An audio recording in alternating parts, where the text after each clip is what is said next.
किस वैदिक ग्रंथ में वर्ण शब्द का सर्वप्रथम नामोल्लेख मिलता है? ठीक है जी, बताना है किस वैदिक आपके ग्रंथ में वर्ण शब्द की जानकारी देखने को मिलता है, या वर्ण व्यवस्था भी कह सकते हैं। तो याद रखना ये ऋग्वेद हो जाएगा।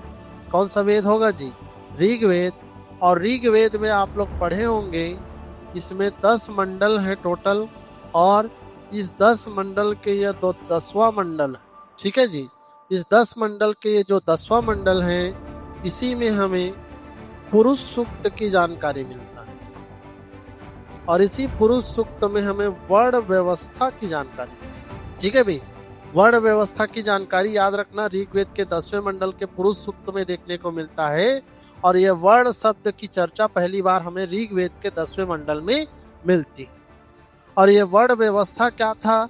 तो वर्ण व्यवस्था में आप लोग जानते होंगे, ऐसा माना गया उस टाइम पीरियड में, कह सकते हैं कि 4 जो अलग अलग वर्ण थे, जिनका जन्म ब्रह्मा जी के अलग अलग शरीर के भाग से हुआ है।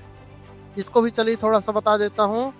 4 वर्ण थे जो कि ब्रह्मा जी के अलग अलग बॉडी पार्ट से जन्मे थे, ऐसा मानना है।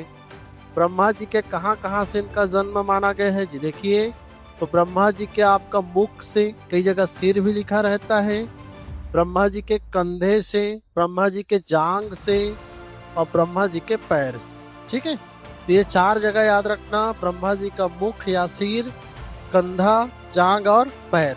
और मुख से जन्म होता है ब्राह्मण का, कंधा से जन्म होता है क्षत्रिय का, जांग से जन्म होता है वैश्य का, और पैर से जन्म होता है शूद्र का। ऐसा मान्यता आपको देखने को मिलेगा किसमें? इसी पुरुष सूक्त में। याद रखना, वर्ण व्यवस्था की जानकारी हमें सबसे पहले कहाँ मिलता है जी? इसी 10वें मंडल में मिलता है, और आगे चल के उत्तर वैदिक काल में यही वर्ण व्यवस्था कठोर हो जाती है, कट्टर बन जाती है।